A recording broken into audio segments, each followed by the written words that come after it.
Detective Lee Hanna's transport shuttle descended through the orange clouds of Kepler 442b, the massive mining colony sprawling beneath her like a metal spider across the planet's surface.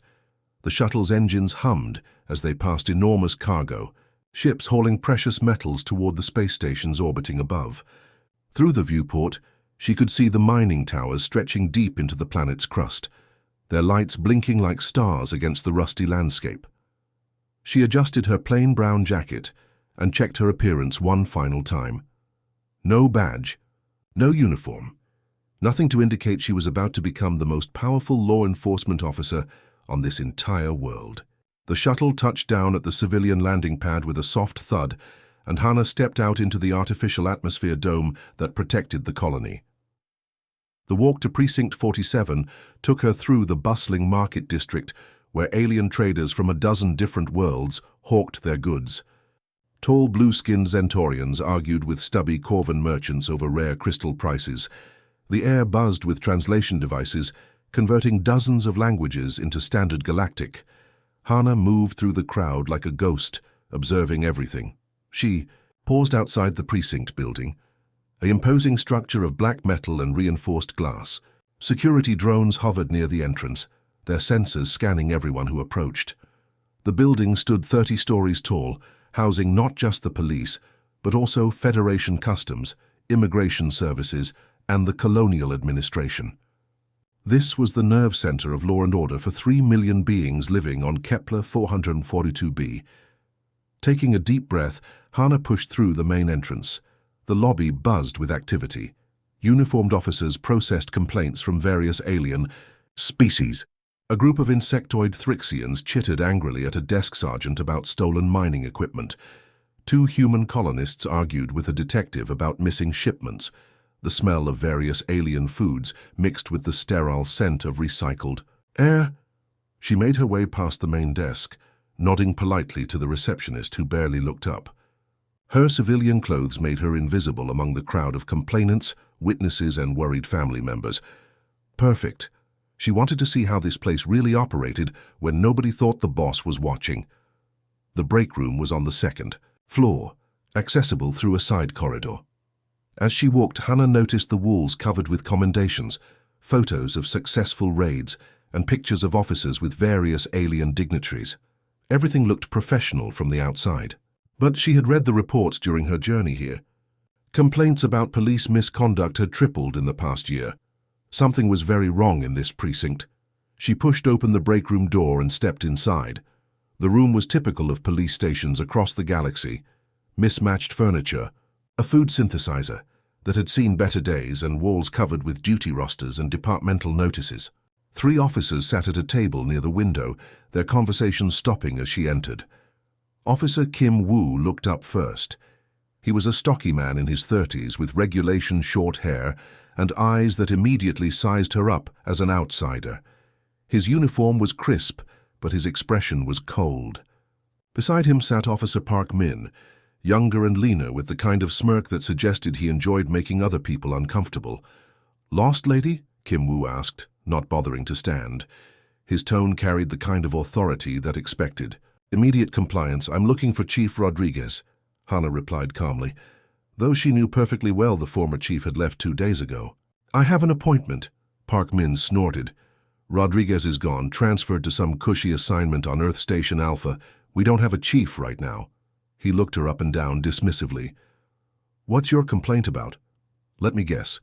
Noise violations from the alien district?" Hanna shook her head. "Just routine business. May I wait here?" "This is the officer break room," Kim Woo said, standing now. He moved toward the coffee dispenser, his movements deliberate and intimidating. "Civilians aren't supposed to be in here. Didn't you see the signs?" She had seen them, of course, but she wanted to test these officers, see how they treated people they perceived as powerless. "I'll only be a few minutes." "A few minutes too long," Park Min said, rising from his chair. "We don't like people wandering around where they don't belong." "Kim." Wu filled his coffee mug with the dark liquid from the dispenser. The coffee was scalding hot. Hanna could see the steam rising from the cup. He turned toward her with a fake smile that didn't reach his eyes. "Here's what's going to happen," he said, stepping closer. You're going to walk back downstairs and file whatever stupid complaint you have with the desk sergeant like everyone else." As he spoke, he gestured with the coffee mug, and suddenly the hot liquid splashed across Hannah's jacket. The coffee was burning hot, soaking through the fabric instantly. She felt the heat against her skin but didn't flinch. "Oops," Kim Woo said with a laugh that held no humor. "Maybe you should watch where you're going. These accidents happen when people go places they don't belong." Park Min chuckled from behind him. "Especially when those people can't take a hint. This is our house, lady. We make the rules here." Hannah looked down at her coffee-stained jacket, then back up at the two officers. She carefully wiped the liquid away with a napkin from the dispenser, her movements calm and controlled. Inside, she was memorizing everything: their faces, their badge numbers, their attitudes, their complete lack of professionalism. "My mistake," she said quietly. "I'll find my way out." As she turned to leave, she heard Park Min mutter something crude about keeping the riffraff away from their space. Kim Woo laughed in agreement. Neither of them had any idea they had just assaulted the woman who would be running their lives in exactly 47 minutes. The morning briefing room buzzed with the usual pre-shift energy as officers filed in with their coffee cups and data tablets. The large holographic display at the front showed the overnight crime statistics floating in blue light: 17 theft reports, 4 domestic disturbances, and 2 smuggling arrests at the spaceport. Outside the reinforced windows, the twin suns of Kepler 442b were rising over the mining complex, casting long shadows across the colony's metallic skyline. Sergeant Choi Dal stood at the podium shuffling through his notes, waiting for the room to settle. The morning briefings were routine affairs: crime updates, patrol assignments, and whatever administrative announcements came down from Federation Command. Today felt different, though. Word had spread through the precinct that their new chief would finally be introduced after 2 days of speculation. Kim Woo slouched in his usual seat near the back, still wearing the same smug expression from the coffee incident. He'd spent the past hour telling anyone who would listen about the stupid civilian who'd wandered into their break room. Park Min sat beside him, occasionally chuckling at the retelling of how they'd put the woman in her place. "I bet the new chief is some desk jockey from Earth," Kim Woo whispered to his partner. "Probably never worked a real beat in his life.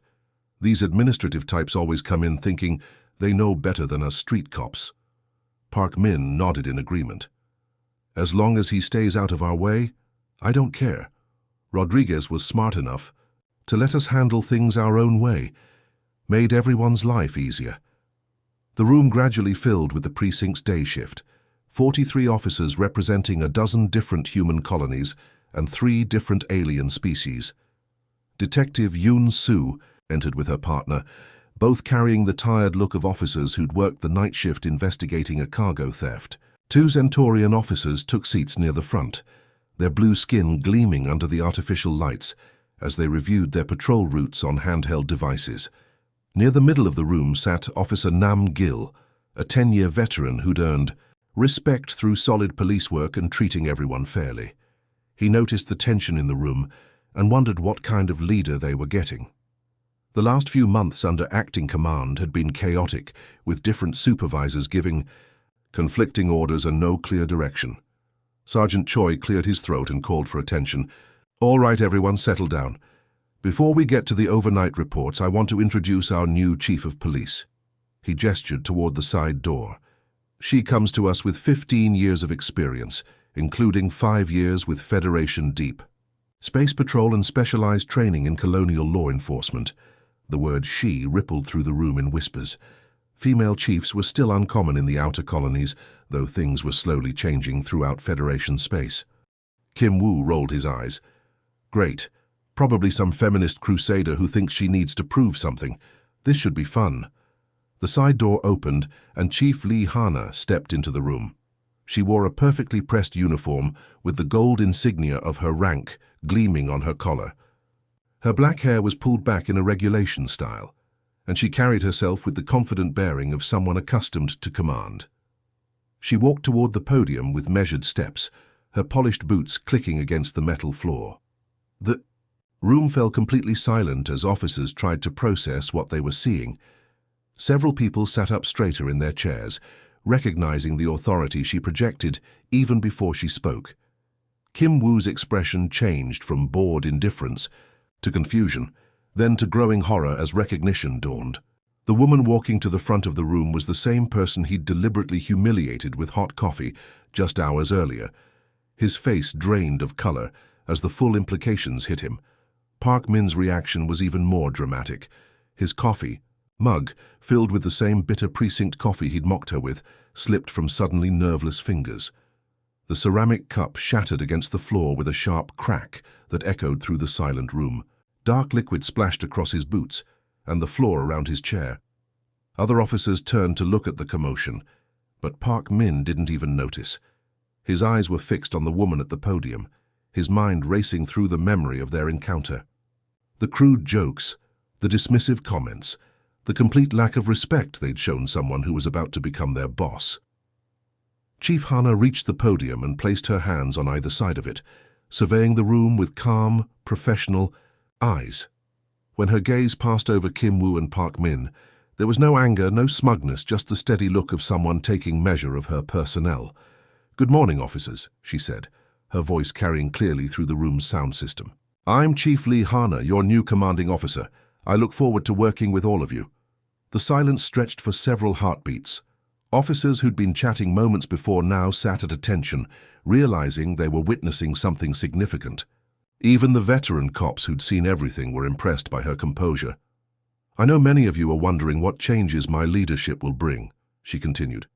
"Let me be clear about my expectations. This precinct serves one of the most diverse populations in Federation space.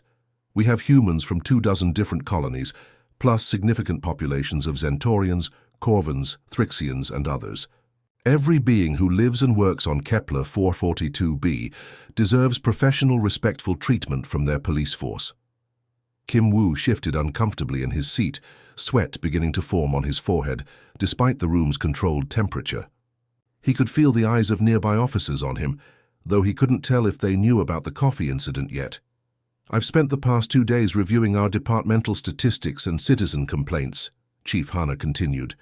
"While this precinct has many dedicated officers doing excellent work, there are concerning trends that need immediate attention. Complaints about officer conduct have increased dramatically over the past year." She activated the holographic display, replacing the crime statistics with graphs showing complaint trends. The data painted a clear picture of declining community relations and increasing tensions between police and civilians.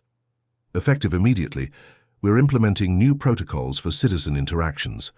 Every officer will complete refresher training on cultural sensitivity and de-escalation techniques. Body cameras will be mandatory during all public interactions, and I will personally review any complaints involving officer misconduct. Her eyes briefly met those of Kim Woo and Park Min, and both men felt like she was looking directly through them. There was no malice in her gaze, just the steady assessment of a professional evaluating her resources. "I believe in giving everyone a fair chance to meet my standards," she said, her words carrying weight that made several officers sit up straighter. "But I also believe in accountability. Officers who cannot adapt to professional standards of conduct will find other career opportunities." Officer Namgil found himself nodding in approval. This was the kind of leadership the precinct needed. Clear expectations, fair treatment, but no tolerance for unprofessional behavior. Now, let's review the overnight incidents and discuss today's. "Patrol assignments," Chief Hana said, transitioning smoothly into routine business. As the briefing continued with crime reports and shift assignments, Kim Woo and Park Min sat in stunned silence, both men realizing their careers had just taken a very dangerous turn. Chief Lee Hana's office sat on the 20th floor of Precinct 47, its large windows offering a commanding view of the mining colony's sprawling industrial complex. Massive, cargo haulers lifted off every few minutes, their engines creating brilliant streaks of blue flame against the orange sky as they carried precious metals to the orbital refineries. Below, streams of workers from dozens of different worlds moved through the colony's streets like colorful rivers. She had been in command for exactly 72 hours, and already the weight of what she was discovering made her stomach turn. The holographic displays floating above her desk showed a web of corruption that went far deeper than two rude officers spilling coffee on civilians. The first red flag had come from the complaint database. In a colony of 3 million beings, formal complaints against police should follow predictable patterns, but the data showed something disturbing. Complaints from off-world immigrants were being systematically buried or dismissed without investigation. Zentorian merchants reported theft of their goods during routine inspections. Corvan laborers described being shaken down for protection money. Thrixian families spoke of having their homes searched without warrants. All of these complaints had one thing in common. They involved the same group of officers, with Kim Woo and Park Min's names appearing again and again. Hannah pulled up the personnel files, cross-referencing them with patrol assignments and incident reports. The pattern became clearer with each document she reviewed. These officers consistently worked the alien districts, consistently found reasons to detain or search non-human residents, and consistently reported finding suspicious activity that somehow never led to actual arrests or prosecutions. A soft chime indicated an incoming message on her secure terminal. Detective Yoon Soo appeared on the screen, her tired face showing the stress of working triple shifts to cover for officers who were mysteriously absent when real police work needed doing. "Chief, I've got something you need to see," Yoon Soo said, glancing around to make sure she wasn't being overheard. "That cargo theft I've been investigating, 3 witnesses saw officers Kim and Park in the warehouse district around the time of the break-in. But when I tried to pull their patrol logs for that night, the data was corrupted." Hannah nodded grimly. "How convenient. Send me everything you have. And detective, be careful who you share this information with." After ending the call, Hannah leaned back in her chair and studied the city below. She had worked colonies like this before, places where different species tried to build new lives together, often struggling against prejudice and economic hardship. The police were supposed to be protectors, not predators. Her investigation revealed the scope of the problem. Kim Woo and Park Min weren't just bullies. They were running a sophisticated criminal operation. They would target alien businesses, finding minor regulatory violations or creating them if necessary. Then they would offer to make the problems disappear in exchange for regular payments. The Zentorian crystal merchant who paid 500 credits monthly to avoid random inspections of his shop. The Corvan construction crew that handed over 10% of their earnings to prevent work, permits from being mysteriously revoked. The Thrixian restaurant owner who provided free meals to certain officers to keep health inspectors from finding violations that didn't exist, but Hannah was careful not to tip her hand too early. When Kim Woo requested overtime authorization for extra patrols in the alien district, she approved it with a smile. When Park Min asked for transfer to a new sector with more commercial activity, she told him to stay where he was most effective. She wanted them to think she was either naive or cooperative. The corrupt officers took her apparent weakness as invitation to become bolder. Within a week, they were bragging openly about their control over certain neighborhoods. They spoke casually about their businesses and their territory, treating parts of the colony like personal fiefdoms. Officer Nam Gil brought Hannah the most damning evidence during a private meeting in her office after hours. He had been documenting suspicious activity for months, unsure who to trust with the information. "Chief, I've seen them taking payments," he said, placing a data pad on her desk. "I recorded some of it with my personal camera when I was off duty. I didn't know if the previous administration was involved, so I kept quiet. The recordings showed Kim Woo and Park Min collecting envelopes of credits from frightened alien business owners. The audio captured threats about what would happen if payments stopped, surprise inspections, equipment seizures, family members being arrested on fabricated charges. Even worse, the recordings revealed they weren't working alone. 3 other officers were part of the scheme, along with at least 2 civilian employees in the permit office who helped create false violations. The corruption extended into the colonial administration itself. Hannah spent her nights reviewing evidence and building cases that would stand up in Federation Court.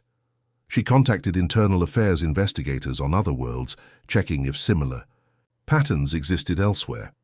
She reached out to trusted colleagues in Deep Space Patrol, quietly requesting assistance with what was becoming a major criminal investigation.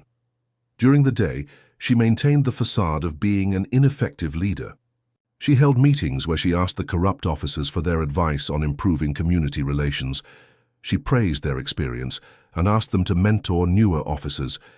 She gave them every opportunity to believe they had fooled her completely. The TI strategy worked perfectly. Within 2 weeks, Kim Woo was openly mocking her leadership in the break room, telling other officers that the new chief was all talk and no action. Park Min bragged about how easy it was to manipulate corporate types who didn't understand real police work. They had no idea that every conversation was being recorded by surveillance equipment Hana had quietly installed throughout the precinct. They didn't know that their personal communications were being monitored by Federation investigators who had opened a formal corruption probe. They couldn't see the invisible net closing around them with every criminal act they committed. The turning point came when Hana discovered evidence of evidence tampering. Kim Woo and Park Min had been altering arrest reports to make their victims appear guilty of crimes they hadn't committed. Innocent aliens were serving time in Federation detention centers based on falsified police reports. That night, alone in her office with the city lights twinkling below, Hana realized the coffee incident had been a gift. If they hadn't revealed their true nature so early, she might never have looked deep enough to uncover the full extent of their crimes. Their casual cruelty had exposed a cancer that threatened the safety and trust of everyone on Kepler 442b. She opened a secure channel to Federation Internal Affairs Command and began typing her report. The reckoning was about to begin. The sleek Federation Internal Affairs vessel Integrity dropped out of hyperspace at the edge of the Kepler 442b system, its arrival masked by the electromagnetic interference from the system's twin stars. Agent Choi Soo stood in the ship's command center, watching the mining colony grow larger on the main view screen as they approached under stealth protocols. This wasn't his first corruption investigation, but the evidence Chief Lee had transmitted suggested something far more serious than typical police misconduct. Within hours of the ship's silent docking at the colony's restricted Federation berth, Choi Soo was sitting across from Chief Lee in her office, reviewing holographic displays that painted a picture of systematic criminal enterprise. The agent was a 20-year veteran of internal affairs, his weathered face showing the toll of investigating the worst behavior law enforcement had to offer. "Chief, what you've uncovered here goes beyond simple corruption," he said, manipulating the floating data with practiced gestures. "This is organized crime operating under the cover of police authority. We're talking about racketeering, extortion, and conspiracy charges that could put these officers away for decades." Hana nodded grimly. "It gets worse. Show him the mining." Records Detective Yoon. Detective Yoon Soo, who had been working closely with the investigation, activated another display showing shipping manifests and mineral extraction reports. "Agent Choi, look at these numbers. Official mining output has decreased by 12% over the past year, but orbital cargo traffic has actually increased by 8%. The implications were clear. Someone was stealing massive quantities of rare metals and shipping them off-world through unofficial channels. The math alone represented millions of Federation credits in stolen resources. We started tracking the missing minerals," Hana explained. Kim Woo and Park Min weren't just shaking down small businesses. They were providing security for major smuggling operations. Illegal mining crews would extract precious metals from restricted areas, then transport them through the colony using fake shipping documents. Choi Soo studied the evidence with growing concern. "How many people are involved in this network?" "At least 15 that we can identify," Detective Yoon replied. 7 police officers, 4 colonial administration officials, and at least 4 civilian contractors. But the operation has connections reaching into the orbital refineries and possibly other star systems. The next phase of the investigation required sophisticated surveillance equipment that only internal affairs possessed. Agent Choi's team installed microscopic listening devices throughout the precinct, tapped communication networks, and deployed orbital surveillance drones to track suspect movements across the colony. The breakthrough came during a routine patrol shift when Kim Woo and Park Min thought they were having a private conversation in their patrol cruiser. The vehicle's communication system had been compromised, allowing investigators to listen in real time as the corrupt officers coordinated with their criminal contacts. "The new chief is even more clueless than I thought," Kim Woo's voice crackled through the speakers in the surveillance center. "Yesterday, she actually thanked me for my dedication to community policing. If she only knew what kind of community service we're really providing." Park Min's laughter was clearly audible. "She's so weak, it's almost embarrassing. Rodriguez at least had some backbone, even if he stayed out of our business. This one actually seems to think we respect her authority." Agent Choi and Chief Lee exchanged glances as they listened to the conversation. The officers had no idea their every word was being recorded for evidence. "Speaking of business," Park Min continued, "the Zentorian crew wants to move another shipment tonight. 3 tons of refined tritanium, straight from the restricted extraction zone. They're paying double rate because of the rush job." "No problem," Kim Woo replied. "I'll make sure patrol units stay clear of Shipping Bay 7.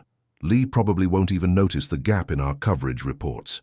The surveillance operation expanded to include tracking devices on suspect vehicles, monitoring of financial transactions, and coordination with Federation customs officials at the orbital stations.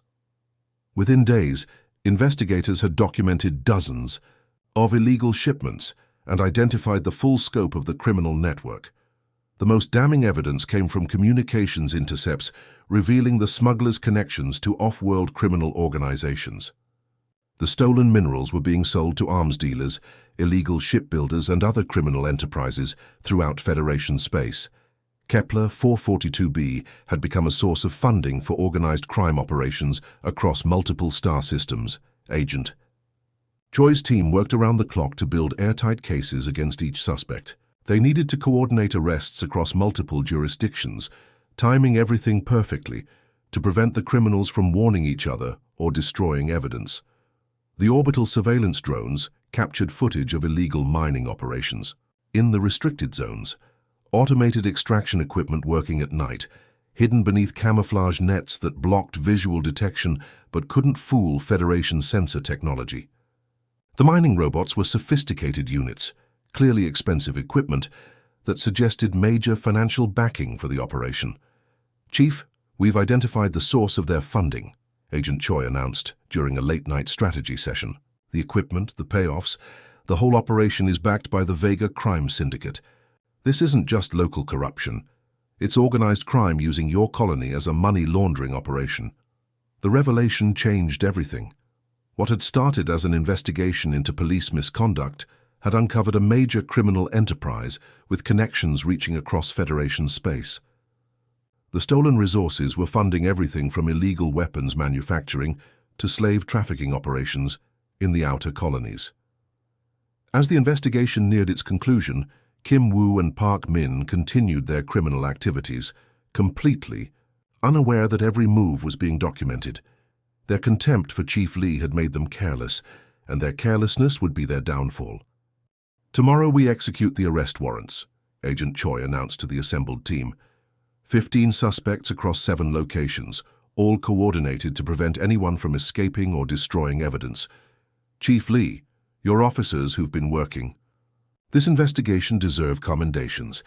They've helped break up one of the largest corruption schemes in Federation history." The irony wasn't lost on anyone in the room. The same officers who had mocked Chief Lee's weakness were about to discover just how strong she really was. Dawn broke over Kepler 442b, with the twin suns casting their orange light across the mining colony's metal skyline. In the Federation Command Center hidden beneath Precinct 47, Chief Lee Hana stood before a wall of holographic displays showing the positions of arrest teams across the colony. Agent Choi Soo coordinated with Orbital Control, while Detective Yun Soo monitored communications channels. Today would end the largest corruption investigation in the colony's history. "All teams report ready," Agent Choi announced, his voice crackling through secure channels to Federation agents positioned throughout the city. "Operation Clean Sweep begins in 60 seconds. Chief Hana checked her sidearm and adjusted her uniform. She had insisted on personally arresting Kim Woo, the officer who had thrown hot coffee on her that first day. It seemed fitting to close the circle herself. The synchronized raids began precisely at 600 hours. Across the colony, Federation agents and trusted police officers moved simultaneously against 15 targets. In the orbital refineries, customs officials seized illegal cargo shipments. At the mining extraction sites, automated security drones surrounded hidden operations that had been stealing resources for months. Kim Woo was sleeping in his apartment in the officer's residential complex when his door chimed softly. Still half asleep, he stumbled to the entrance expecting a routine delivery, or maybe his partner Park Min with news about their next smuggling run. Instead, he found Chief Lee standing in the hallway with 2 Federation agents, all wearing full tactical gear. "Officer Kim Woo," she said calmly, her voice carrying the authority he had mocked for weeks. "You're under arrest for corruption, extortion, conspiracy, and theft of Federation resources." His face went through a rapid series of expressions, confusion, disbelief, then growing horror as he realized what was happening. "Chief, I don't understand. What's this about?" "Turn around and place your hands behind your back," she ordered, producing a set of handcuffs. Kim Woo's legs seemed to give out slightly as the reality hit him.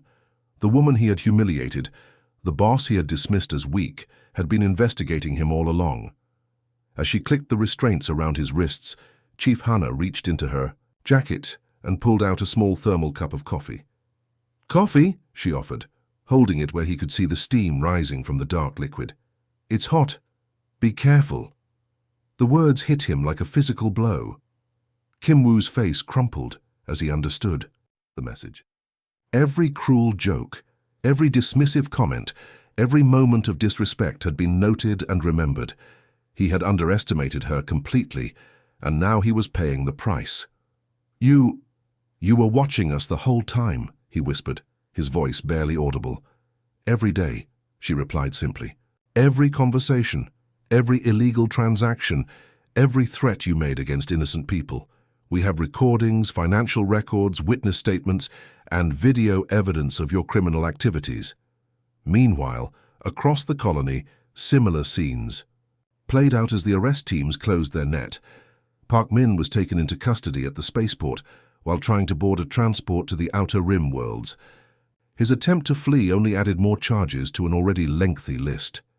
The other corrupt officers were arrested at their homes, their workplaces, and in one case, while actively collecting a bribe from a Zentorian merchant who was actually an undercover Federation agent. The coordination was flawless. None of the criminals had time to warn their associates or destroy evidence. At the mining sites, the illegal extraction operations were shut down by heavily armed Federation security teams. The automated mining robots, worth millions of credits, were seized as evidence along with tons of stolen rare metals that had been destined for criminal organizations across the galaxy. The orbital raids were equally successful. Federation customs agents boarded 3 cargo vessels that were loading illegal shipments, arresting the crews and seizing cargo holds full of stolen tritanium, rare crystals, and other valuable materials. The ship captains tried to claim ignorance, but their communications had been monitored for weeks. In the Colonial Administration building, 4 officials were arrested at their desks as they tried frantically to delete computer files. Agent Choi's team had already copied all their data, so the attempted destruction of evidence only added obstruction charges to their cases. By noon, all 15 primary suspects were in custody. The secondary investigations were already beginning, following money trails and communication records to identify other members of the criminal network. Initial estimates suggested the organization had stolen over 50 million Federation credits worth of resources and had been operating for almost 2 years. Chief Hannah held a press conference that afternoon, standing before representatives from dozens of news organizations and alien community groups. Behind her, holographic displays showed the evidence that had been gathered: financial records, surveillance footage, and testimony from victims who had been too frightened to speak out before. "Today we restored the rule of law to Kepler 442b, she announced to the assembled crowd. "The officers who swore to protect this community betrayed that trust in the worst possible way. But let me be clear. Their crimes do not reflect the dedication and professionalism of the honest officers who served this precinct with honor. The investigation's success sent shockwaves throughout Federation law enforcement. Other colonies began reviewing their own operations, looking for similar patterns of corruption. Internal affairs investigators were dispatched to 12 different worlds based on connections discovered in the Kepler 442b case. Over the following months, Chief Hana implemented sweeping reforms that transformed the precinct's relationship with the community. She established citizen oversight committees with representatives from every major alien population. Officers underwent mandatory cultural sensitivity training and community policing education. Body cameras became standard equipment, and all arrests were reviewed by supervisors within 24 hours. The most visible change was the creation of community liaison offices in each alien district. These were staffed by officers who spoke the local languages and understood the cultural traditions of the residents they served. Crime reporting increased dramatically as people gained confidence that their complaints would be investigated fairly. Detective Yun Su was promoted to assistant chief in recognition of her crucial role in the investigation. Officer Nam Gil became head of the new Internal Affairs Division, tasked with preventing future corruption. The honest officers who had risked their careers to expose the criminal network were honored at a ceremony attended by Federation officials from across the sector. Kim, Wu and Park Min were sentenced to 25 years in a maximum security Federation prison after pleading guilty to avoid even harsher penalties. The other corrupt officers received sentences ranging from 5 to 15 years. The civilian conspirators faced similar punishments, with several agreeing to cooperate with ongoing investigations in exchange for reduced sentences. The Vega crime syndicate's operations were severely disrupted by the loss of their Kepler 442b money laundering operation. Follow-up investigations led to arrests on 7 other worlds and the seizure of criminal assets worth over 200 million credits. Within 6 months, citizen complaints against police dropped by 90%, while crime reporting increased by 40%. The alien business districts that had been terrorized by corrupt officers began to prosper as honest merchants no longer feared arbitrary harassment. Tourism increased as word spread that Kepler 442b was safe for visitors from any world. Chief Hana's reforms were studied and implemented throughout Federation space. The Kepler model became the standard for community policing in multi-species colonies. She was invited to speak at law enforcement conferences across the galaxy, always emphasizing that true strength came from serving all citizens with equal respect and professionalism. Standing in her office one evening, watching the peaceful activity, in the streets below, Chief Hana reflected on how a simple cup of spilled coffee had led to the exposure of systematic corruption. The incident that was meant to humiliate her had instead revealed the cancer that was destroying community trust. Sometimes, she realized, the greatest insults led to the most important victories. The colony thrived under honest leadership, proving that justice and redemption were possible even in the farthest reaches of Federation space. Precinct 47 had become a symbol of what law enforcement could achieve when it truly served and protected all citizens, regardless of their species or origin. The end.